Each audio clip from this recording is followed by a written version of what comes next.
Hello, my name is Luana. I'm a dance professor in the San Francisco Bay Area. This video is a summary or a review of my in-depth live lectures that I give to my dance history students at two colleges in the Bay Area. In this review or summary, I address the historical influences, the building blocks, and important events that have created and shaped the early development of jazz and tap dance. In another review, I will cover the important choreographers such as Gregory Hines, Sauvignon Glover, Fosse, Robbins, Ailey, Dunham. And in another review, I'll cover the pivotal choreography and stage shows like the Creo Show, Running Wild, Shuffle Along, Cats, West Side Story, and all that jazz. In this jazz and tap review, I cover Africanist roots of jazz, Middle Passage, the dances developed during slavery such as buck and wing and the cakewalk, pre-tap, which I consider a collision of cultures between the Irish, the English, and the African-American percussive footwork. I cover white minstrelsy, black minstrelsy, Jim Crow laws and its impact on Creole performers, and also its impact on blues music, blues dance, blues musicians. I cover ragtime dances, performers and the pick tradition, vaudeville, burlesque, northern migration of African Americans from southern part of the United States, the gentrification of Africanist dances, the use of folk dance idioms in jazz, the jute joint composting of blues and jazz music and dance, artists who traveled to Europe, the Harlem Renaissance, vocal choreography, the great dance film artists, ballet in jazz, modern and Caribbean idioms in jazz, East Indian idioms in jazz, Latin dances and music influence, such as a Spanish tinge, or what Jelly Roll Morton called the Spanish tinge that is necessary in all of jazz, Native American rhythms, vernacular dances as the basis of jazz dance, such as swing, vernacular continuing to inform and vaccinate modern jazz and tap dance, the acceptance of jazz and tap in Europe, politics of gender sexualized, politics of black women's bodies eroticized, and other items I'm sure I've forgotten to mention just now I have covered in this review, such as Ngoma. And then there are things I completely forgot in the review. For example, white cover artists and artists who take the African American aesthetic and blend it with their own artistry, such as Elvis Presley and, of course, the great Fred Astaire. Okay, let's begin. Hopefully this will not last more than an hour. The initial core of American jazz and tap is found in traditional African dance. African nations had a rich history of music, theater, dance, spirituality, social consciousness, savvy political and social structures. That information was transferred to the Americas via the Atlantic slave trade. There are two films which beautifully relate this history. The first one is Africans in America, America's Journey Through Slavery. It's a PBS special, and you can see this online at YouTube. The second one is Many Rivers to Cross, a film really orchestrated by Henry Louis Gates Jr. You can also watch this on YouTube. We say that Africans were transported to the Americas via slave trade, when in actuality many tribes, peoples, ethnic groups were transported. When we look at pre-colonial Africa, we see the various kingdoms and empires. Now, this colonial geopolitical map looks very, very different. Almost each European country colonized an area of Africa. This will be important later on when I talk about Europeans moving slaves from one of their colonies on the African continent to one of their colonies in the Americas or on the American continent. This is a contemporary geopolitical map of Africa. I'm going to use two countries as examples of methods used for slave acquisition. Look at the equatorial line or the equator. If you look on the right side of Africa, you see Kenya, almost right on the equatorial line. As you travel to the left, and you see the country of Ghana, a little higher up. I'm going to talk about those two countries and the relationship with British colonialization. Slavery was a historical tradition in the Asante, who lived in the area which is now called Ghana. Slaves were taken as captives in the war, But slavery in the Asante Empire was very different than the race-based slavery in the Americas. Slaves could acquire wealth. They could legally intermarry with members of the master's family. They could own slaves themselves. They could even argue to be moved to a different master if they found that their original master was too harsh or too cruel. And they could, in many cases, regain their freedom. The British did strike a deal with the Asante to buy and trade the Asante prisoners of war, or POWs. The same concept occurs in Kenya with the powerful Maasai. There's an agreement with the local tribes to acquire people. Both arrangements end up by being Faustian deals. And many decades later, both had to fight hard to remove the British rule from the land. But that's another story. If I get into that, this will not be a review. In many other areas around in Africa, the continent of Africa, the colonists either brokered a deal with locals, the tribes, the nations, or the empires, or simply captured entire villages and took them as slaves. The captured individuals were held in fort-like structures, such as this one in Ghana. When the ship arrived, they were loaded into the ship's hull as human cargo. There were two methods or two systems for packing slaves. One was loose, which did not carry as many slaves and could be guaranteed to have most of your cargo arrive to its destination intact, and tight. Many did not survive the conditions due to disease, suicide, melancholy, rebellions, and beatings. If they became sick or thought to be useless or too rebellious, they were thrown overboard. During the 17th century, it could take the Portuguese ships 50 days to travel from Angola to Rio, which is a long time. But the discovery of the, quote, New World, unquote, boasted the European economy. The exploitation of the new land required millions of laborers. Because of this, prior to the 19th century, 5 times as many Africans arrived in the Americas than the Europeans. In order to keep the slaves in good health on these long voyages, the crew would make the captives dance. And it really wasn't dancing, because it was jumping up and down since they were shackled. It was more known as shaking the chains. The treatment of women was just doubly horrified by rape. Beginning in the holding forts on the African shores, rape of black women would continue at a rampant pace into the 1900s. And the system of taking women as lovers continued in the Palisage system, where a white man of money and power would take an African American woman as a lover. I want to remind you at this point, this is not human cargo. These are people from the continent of Africa, from various empires, each carrying a rich legacy of art making. Earlier, I spoke of Europeans moving African captives from African colonies. The French, who here in green, would move Africans from the area in Africa to their other colony, let's say in the Americas, in which this color is blue. So let's look back.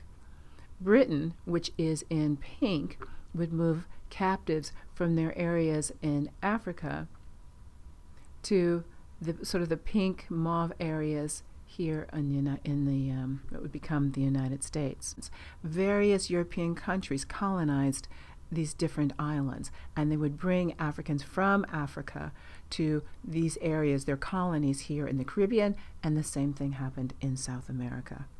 The African captives were sold to work in various industries, either in commodity crops such as sugar, cocoa, rice, cotton, tobacco, or used as builders, bakers, seamstresses, cooks, or nannies.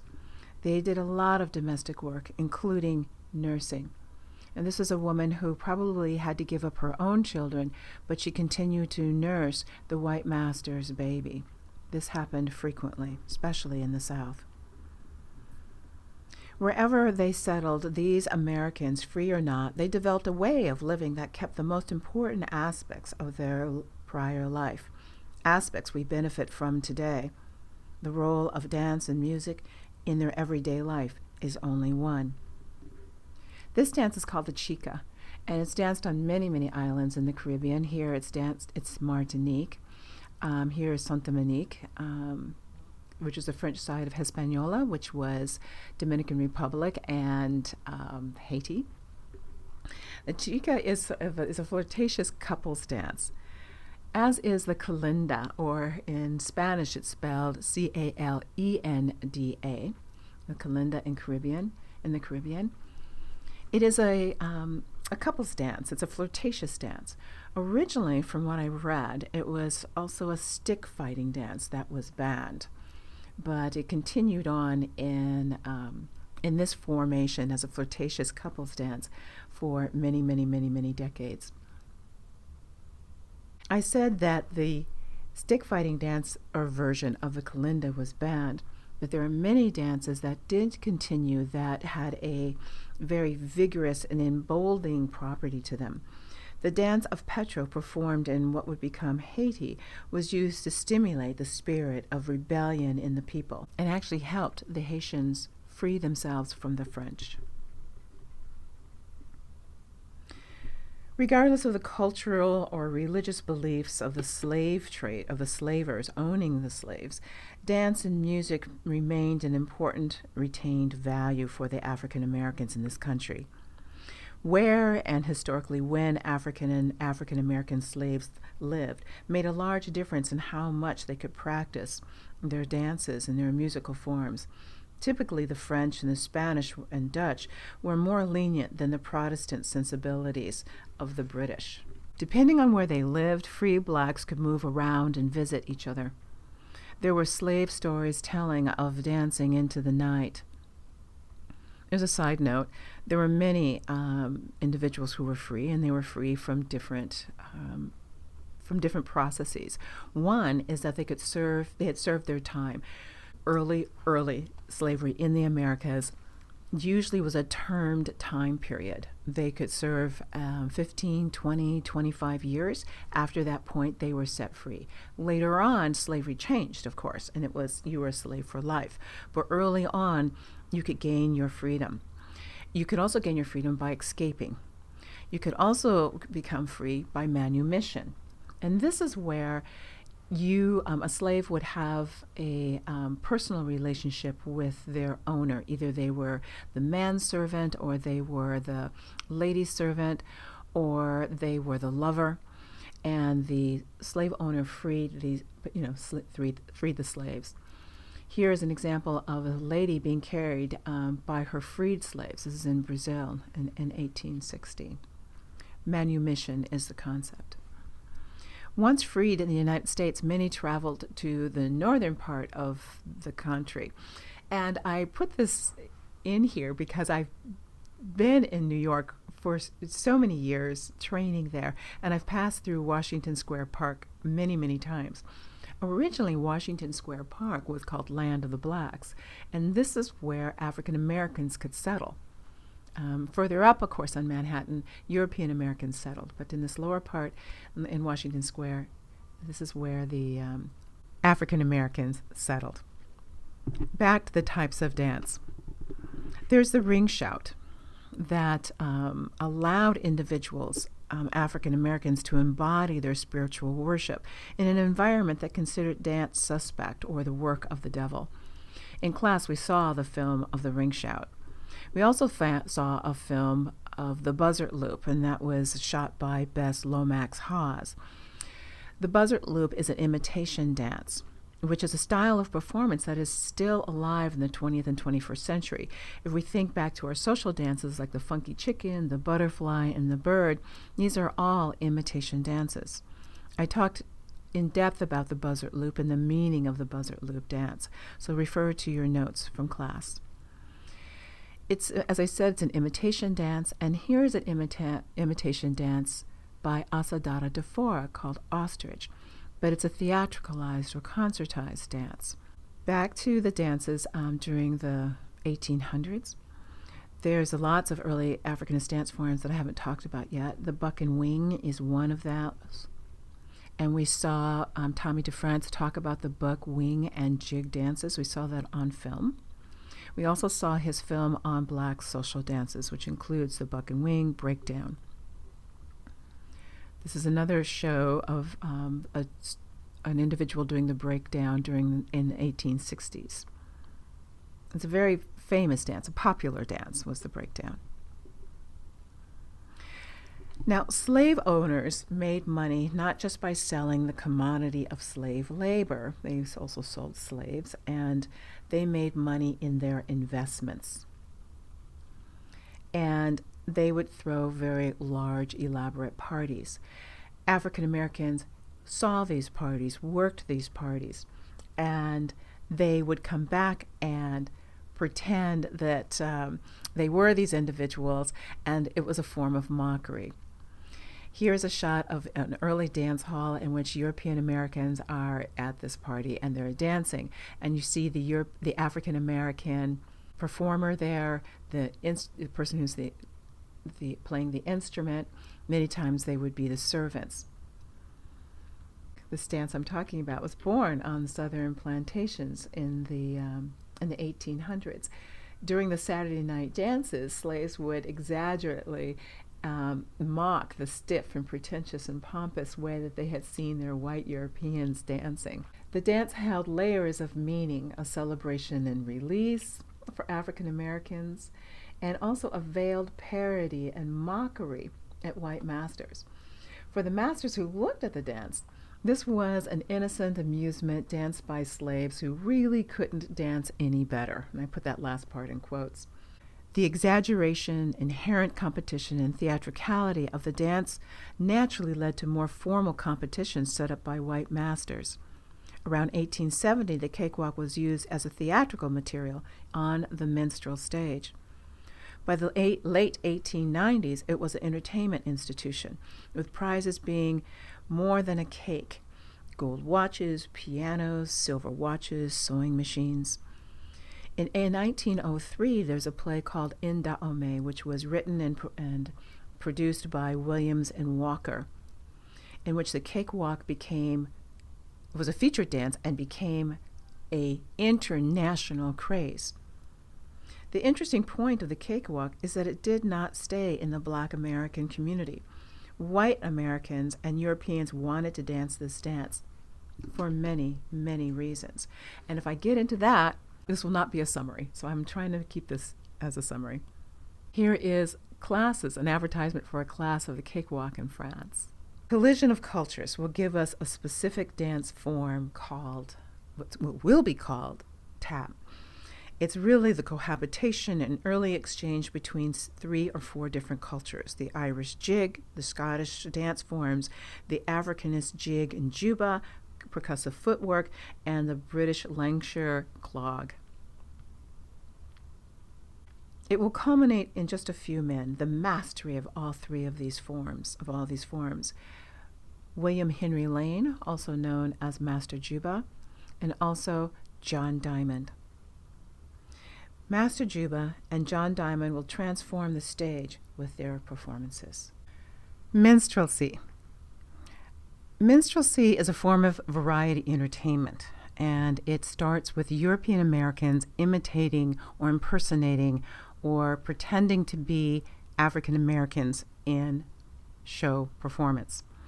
It depicts, unfortunately, Black people as dim-witted, lazy, buffoonish, superstitious, happy-go-lucky, musical, at a certain point animalistic. It is a devastating form of variety entertainment for the African American. Of course, it forms in the 1800s, and it created and satisfied an interest in African American or viewing African Americans as a venue. It also successfully denigrated and dehumanized African Americans during a time period, the mid-1800s, where abolitionist sensibilities were becoming stronger and stronger, and it looked as if African Americans were going to be freed. It also allowed white Americans to play out sort of a psychological dynamics related to race. It's a very complicated form of entertainment because it holds a political, a social, an economic, a psychological component to the American psychology, and I mean for the European American and also for the African American. The minstrel show, the white minstrel show, begins around 1830 and continues into the 1960s. One of the first popular minstrel players is Thomas Dartmouth Rice, who in 1832 goes on stage as a performer who appropriates and parodies and denigrates African American vernacular speech, song, and dance as an entertainment. And it is a hit. He soon comes out with another character. The first character's name was Jim Crow. This character's name is Jim Crow. The second character, or another character, was Zip Coon, who was a free man who thought he was intelligent, but actually the joke always ended up by being on him. And he was a trickster, basically. So this was his other character. He had several different characters as he would blacken up. The comebacks were the first minstrel show to play vaudeville. These are all white individuals who are on stage. They would blacken up in cork or in grease paint, and initially would outline their mouth in white to exaggerate the size of their mouth. At a certain point in time, that white became red. There's another group called McIntyre and Heath. These are all European Americans, and I believe all male, even though they have looks like they have a female character. Early minstrelsy, the women were actually played by men.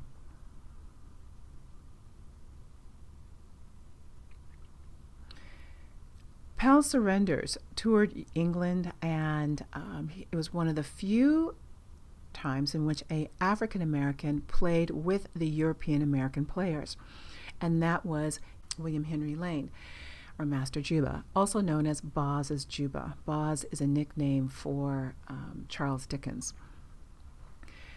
And if you know the story, I talked about it in class, or if you remember the story, initially William Henry Lane had to disguise himself as a black person, so he had to pretend to be a white person pretending to be a black person as he danced on stage, because it was fairly illegal for a black person to be on stage. So initially that's how he started dancing in the minstrel troupe with the European American performers. Another very complicated form of entertainment were the Tom shows, and it was based on the stories of Harriet Beecher Stowe's Uncle Tom's Cabin. And most of the shows were essentially minstrel shows, which utilized characters and stereotypes of black people. Tom shows were really popular in the United States between 1850s and 1900s. And interestingly enough, there was an Uncle Tom craze that was equal to the Harry Potter craze. There were toys and wallpaper and games and songs and books. It was a huge form of entertainment in which European Americans depicted the life of black Americans. One of the characters in Uncle Tom's Cabin was the Topsy character. Oh my goodness, I misspelled character there. My apologies. Was the Topsy character, who was a slave that had been tortured and treated very, very badly in one particular family, was transferred to another family who was supposedly more benevolent. There was a young girl in that family by the name of Ava. And Ava's role was to be all light and love. She was the master's daughter. And so there were many shows that related the goings-on or the events of Topsy and Ava. And here we have Rosetta and Vivian Duncan. They're sisters, and they're in the burlesque show performance. I'm going to talk about burlesque a little bit later on, as Topsy and Little Ava. Now, when African Americans step into this role, they eventually change the role. Here is Ida Forcine as Topsy, but she doesn't come out initially in this way. She has to go into the role and slowly change it over years. When Ida Forcine first began playing Ava, she did have this burlap, poor, tattered costume on. And eventually she would change it and the character so that the character was more elegant and sane. Basically, the character was sane. Early minstrel companies initial minstrel companies were European American. As they left and went to vaudeville, and as African Americans started to come into minstrelsy, the minstrel player show became primarily black. Early minstrel companies such as Georgia Minstrels, the Pringle Minstrels, McCabe, and Young Minstrels provided the first real employment for Negro entertainers. Now, this gentleman, Billy Kersands, who is known for his act of his very, very large mouth, he played up the fact that he happened to have a large mouth. He could put several billiard balls in his mouth. He could put a cup and a saucer in his mouth. And what he did in the United States, in some ways, is the same thing that Josephine Baker will eventually do in Paris, is to play up the exaggeration, to embrace the exaggeration, make a mockery of themselves. And that is their act. So Billy Kersands, he had this huge, huge mouth. He once told I think it was the Queen of England, he said if God had made his mouth any bigger, he would have had to have moved his ears further back to the back of his head. But he really played on that, and he formed a minstrel troupe himself, as did James Bland. He also had a minstrel troupe that eventually traveled to Britain, and James Bland stayed in Britain, performing there, becoming quite the star. And I will talk at length about African Americans stepping into minstrelsy, why they will do it, how they do it, and how other African Americans saw these individuals who stepped into minstrelsy. That is a separate review all onto itself, because it's a separate lecture onto itself. One of the contributor to blues music, and its resultant blues dance, are the extraordinarily hard times that African Americans had in this country of the United States of America, also in the Caribbean and in South America, but in this country after the Reconstruction. So the Emancipation Proclamation was signed, and from 1865 to 1877 was the Reconstruction. It was a government-led effort to help African Americans seek their freedom and have their freedom. After 1877, there were many laws that came into being called the Jim Crow laws. These are the Jim Crow laws in Kentucky. But almost every southern state and a few northern states had their version of the Jim Crow laws. These laws were undoing the effects or the efforts of the Reconstruction, virtually obliterating the 15th and undermining the 15th Amendment. And what happened in these Jim Crow laws, it was extraordinarily easy, as you can see in some of these laws, to be imprisoned. And many individuals were. Children were imprisoned. Adults were imprisoned. And what happened in this imprisonment was horrifying, because many times you could not get out. You would be imprisoned, let's say, for 5 months or 6 months, and something would happen, anything would happen, and you were re-imprisoned. This imprisonment created a labor force, another free labor force. And there was a wonderful movie called Slavery by Another Name that talks about this. From 1880s to the 1960s, convict leasing and convict labor was huge. The estate would lease these individuals out to build levees, to build farms, to clear lands. It is a blues contributor in that between convict labor and being imprisoned and the Jim Crow laws created an environment that removed the hope from many African Americans. And this is the time that blues music begins to form.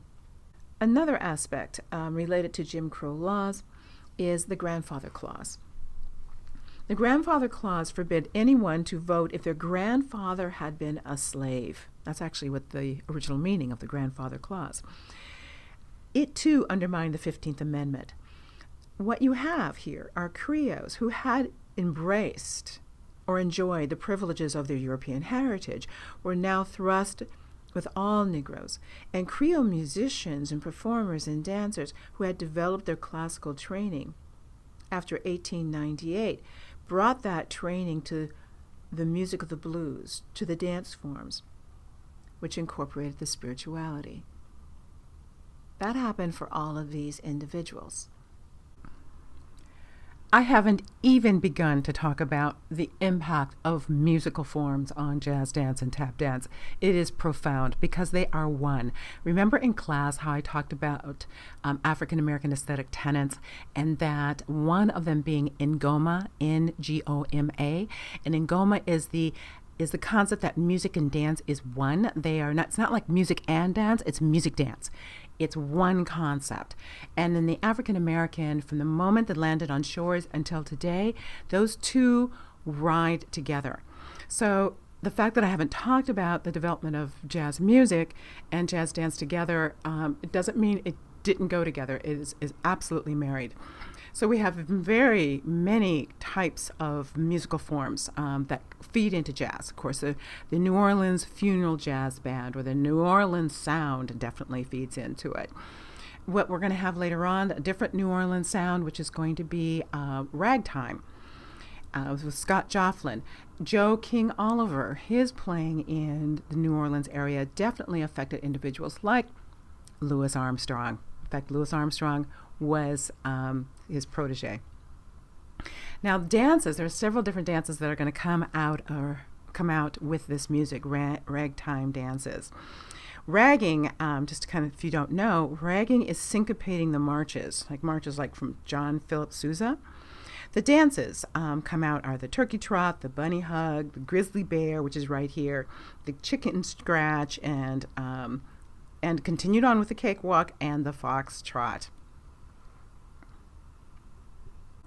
Another venue for African Americans to dance and to sing and to act with the tent shows. Actually, it was one of the few venues that they could participate in theatrical performances, the tent shows. There are also circuses and medicine shows and gillies. Another individual that people could dance with, or another venue, are Black Patty's Troubadours. And it was run by a woman by the name of Ciceretta Jones. And she was called Black Patty because she was an opera singer, a phenomenal opera singer. And she was distinguished from an Italian opera singer who was wonderful. Her name was Patty also. So she was called Black Patty versus the Italian Patty. Ciceretta Jones was the first African American to sing in Carnegie Hall, and she lived to her performances. Actually, her troupe traveled around the southern part of the United States between 1895 and 1916. Many African Americans could perform inside of her troupe. She traveled with many, many, many people.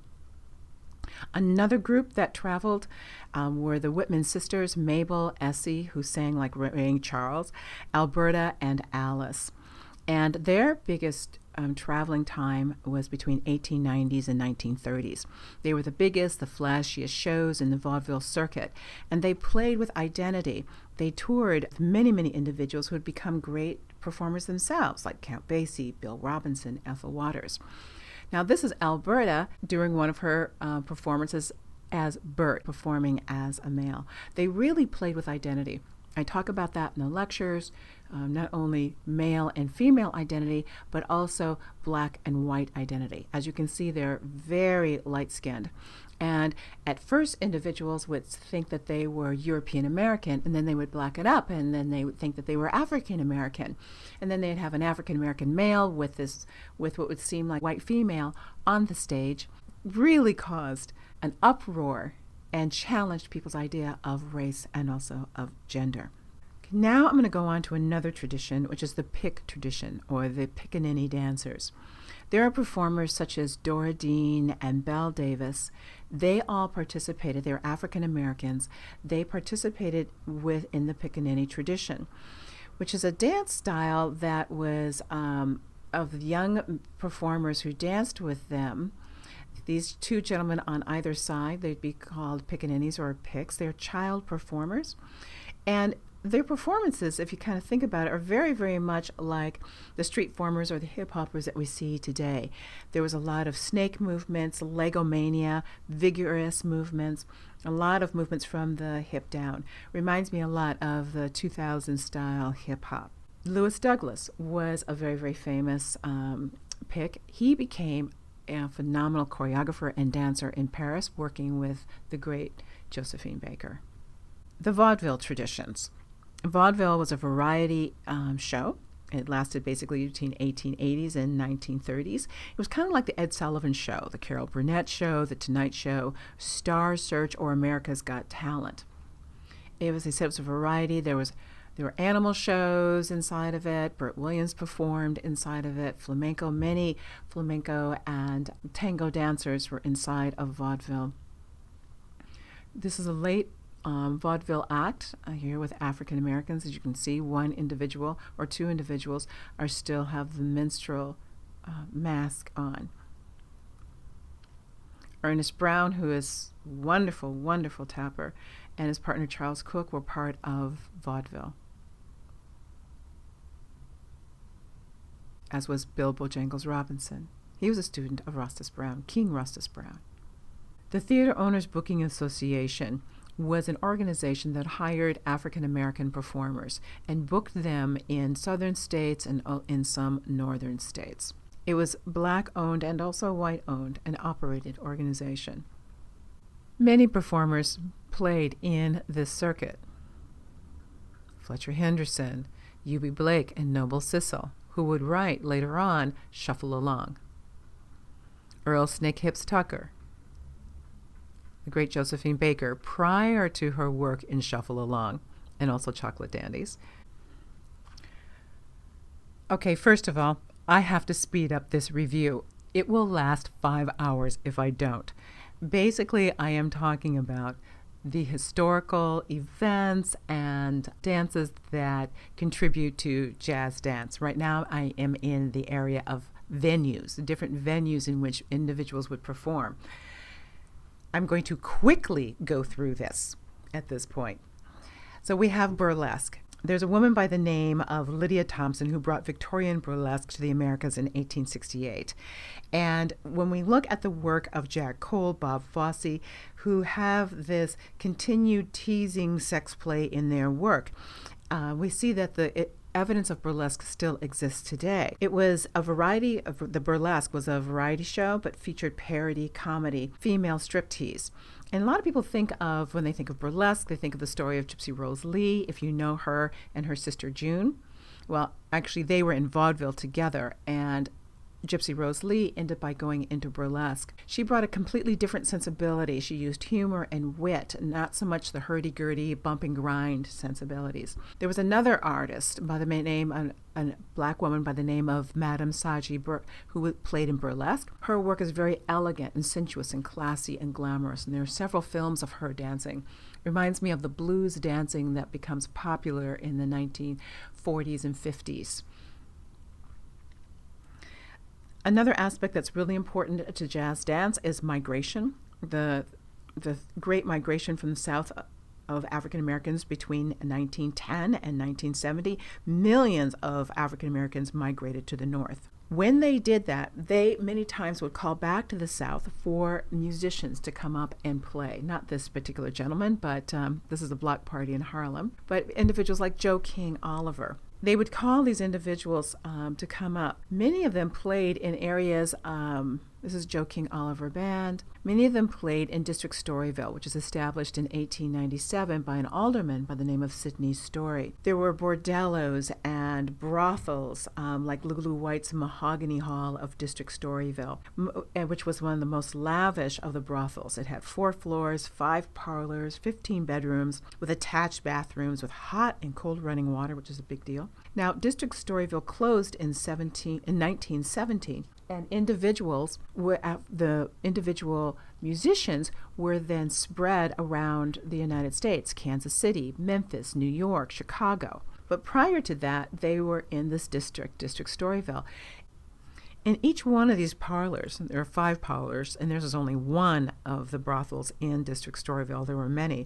There would be musicians. And jazz, in many, many, many ways, developed in this area. A certain aspect of jazz developed here. These people would play for, the gentlemen who were coming to call on these particular women.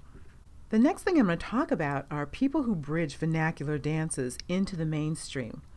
These, there is tap. Here we're talking about tap.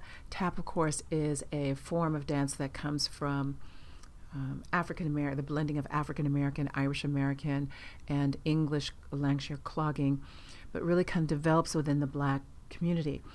And there's a whole group of individuals that want to really standardize it. Tap is being used in a lot of the stage shows in Harlem, in musical theater, but individuals want to standardize it, like the Tiller girls here. John Tiller was an individual who was working in London, wanted to standardize tap. Ned Wayburn was working in the United States with Ziegfeld. He wanted the tap to be standardized. And there is a sense of mechanization or industrialization that comes in with the sound of the tap, the sensibility of tap. This is very much going to influence people like Busby Berkeley. The Castles, here they are as a vaudeville act, but what they do is they standardize a lot of the dances coming from the African American community.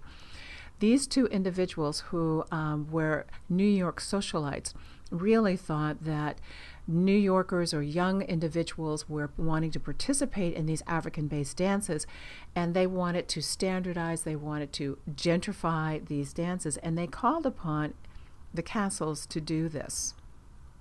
And so they did that. One of their students was Murray Lewis. Murray Lewis, again, standardized the foxtrot and many of the swing dance forms. Dick Clark had his hand in standardizing certain dances. One of them being, of course, the twist. The twist was really created by a man named Hank Ballard. It's a funky, get down in, juke joint kind of a dance. Dick Clark didn't want to show that on American Bandstand, and so they hired Chubby Checker to come in and do a lighter version of the twist. Other contributions to jazz: traditional folk dance, schottisch, the quadrille. There are many dances from that English country dances. All of those dance forms contributed to jazz dance. Jute joints and rent parties. Jute joints and later private clubs. This is where individuals, because of segregation, this is where they can party, where they can enjoy themselves. And inside of this segregated environments, dance and music is going to develop.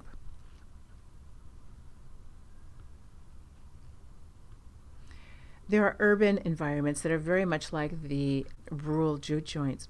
Here we have rent parties, buffet parties, private parties. Harlem was built for the wealthy, but the market collapsed and property owners found a market in the large migration of African Americans. Rent was not cheap. And so individuals would put on a rent party. They would fry up food, or they would cook some food and charge either to get in and the food was free, or it was free to get in and you had to pay for food. It was called a rent party. In fact, I've gone to a few rent parties myself.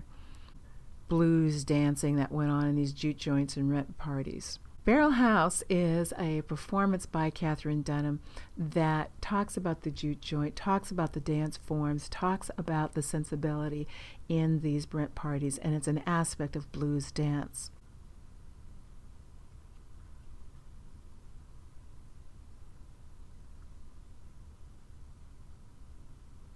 Dancers who travel to Europe. I spoke earlier about Louis Douglas, Josephine Baker in Paris. Several individuals traveled to Europe, and in Europe they found a freedom. This is a very famous dance, Dance Sauvage from La Vue Negra, which put Josephine Baker on the everybody's lips.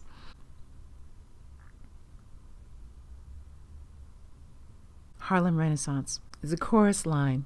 It's called the Hot Chocolates. In Harlem, several different performers, dancers, actors could perform at the Cotton Club, which is an all-white trade club, meaning the patrons were white European Americans and the performers were black. I have read of different occurrences in which very, very wealthy black individuals were allowed into the Cotton Club. This is the inside of Connie's Inn. This is another all-white trade. This is where European Americans can come and see the performances of black individuals, sometimes choreographed by black individuals, sometimes choreographed by white performers. In the Harlem Renaissance, as you know, we saw a film, there's a whole new sense of self. And it was very much like the Italian Renaissance, where African Americans were emboldened in their own humanity and in their own arts and their own sensibilities. One particular dance or a show that's very famous is called Shuffle Along with composer Noble Sissle, U.B. Blake. Very important. A Shuffle Along chorus had a fabulous chorus line. In fact, in some ways, it is sort of the great precursor to chorus lines in this country. Many of these shows appeared at integrated theaters such as the Lafayette Theater and also the Pearl Theater in Philadelphia. Harlem's nightlife was open to white individuals, and I love this particular map. It was created by Elmer Sims of Harlem, and it shows the relationship between Tilly's and the Log Cabin and the Savoy Ballroom and the Cotton Club and the Radium Club, the Theatrical Grill. You could go there basically at 3 o'clock in the afternoon, be entertained all the way to 4 o'clock in the morning. Again, the musical numbers, the music of James Reese Europe, Noble Sissle, Yuba Blake, which inspired musical dance numbers, Cab Calloway, George Gershwin, Cole Porter, Michael Jackson, all of them inspired dance forms. This is the Lindy Hoppers with Count Basie and Cab Calloway were very instrumental in partnering with this dance. Now I'm going to talk about, just for a moment, another influence in jazz that we talked about are the vocal choreography, the musician choreographers influence. James Brown, big time. The Temptations, Michael Jackson, the list goes on, Little Richard, Elvis Presley. African American talent in early film culture is a big contributor to jazz dance. Fayard and Harold Nicholas and Pie Pie Blackbird, and here they are again at the end of that particular scene. But their dancing was astounding. It's their first film dance, and of course they would go on to several different performances in Flying Down to Rio, Stormy Weather. Hot Mikado cast with Bill Bojangles Robinson. 42nd Street. Okay, we're talking about musical theater. This is Minstrelsy's grandchild, musical theater. Jerome Robbins, Fancy Free, launched his career. Fancy Free will inspire the musical on the town. And of course, modern dance and ballet are going to be big influencers, and when we start talking about jazz in the 1950s, especially with the great Katherine Denham. This is one of her films, Carnival of Rhythm. She's going to inspire jazz in multiple ways, developing the language, along with Jack Cole, developing the language of jazz dance, isolations, syncopations. East Indian sensibilities in dance is going to come in. If we look at the instruction ads from Dance Magazine in the 1960s, but this is going to be a big influence from the 1920s and 30s and 40s, and it's going to come in really through the work of Ruth St. Denis. That comes into jazz through the man named Jack Cole, who is going to be a student at the Denishan School. Flamenco is very important. We have Latin sources that infuse its sensibility into jazz dance.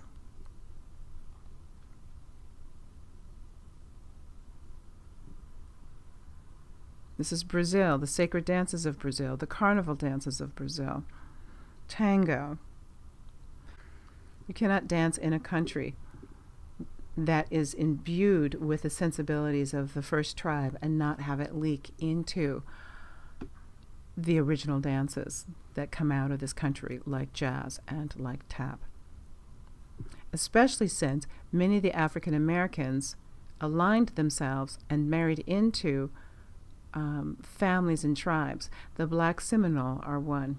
In fact, I just read a book called Citizen Kane, and it talks about the Seminole tribe owning slaves.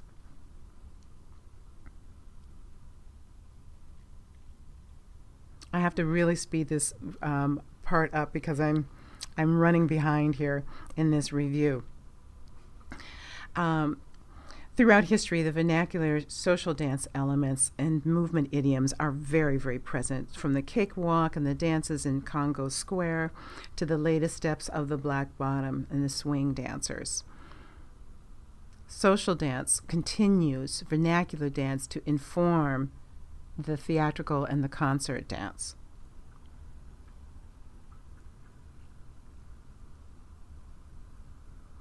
TV dance parties glorified vernacular in studio films, Crumping from L.A., the moves of dancing bands, the vocabulary of capoeira and college dance shows, all of it ends up Another in event jazz, that will because that's profoundly what jazz affect is, American art jazz of the music people. and dance is the acceptance and celebration of both of these art forms in Europe, especially France.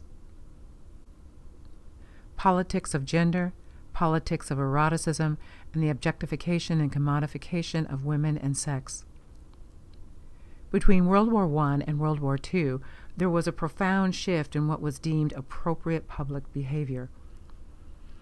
Demonstrative sexual play and desire and the acting out of sexual ideas was rampant in cities like Paris, Berlin, New York, and Chicago. There are many reasons for this. 1, a relieved and ecstatic psychology after surviving World War I. 2, the next wave of women's liberation. 3, cultural desire to be modern. And 4, an interpretation of the role of jazz music for the hip and modern person on the street. There were other reasons.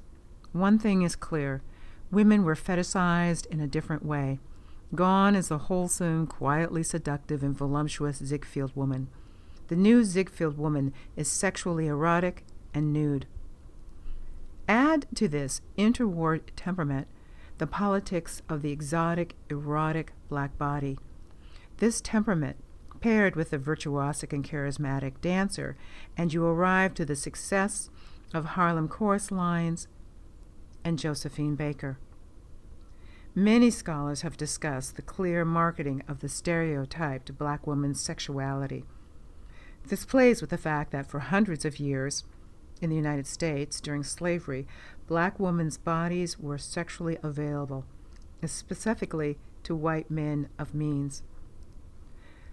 All of this sexualized sensuality more than trickles down to choreographers like Jack Cole and Bob Fosse, and is rampant in today's music videos. Oh my gosh, I got to the end. I'm really happy about this. The next review, I'll talk about the great choreographers like Gus Giordano, and then I'll talk about wonderful, pivotal choreography. Thank you very much. Bye-bye.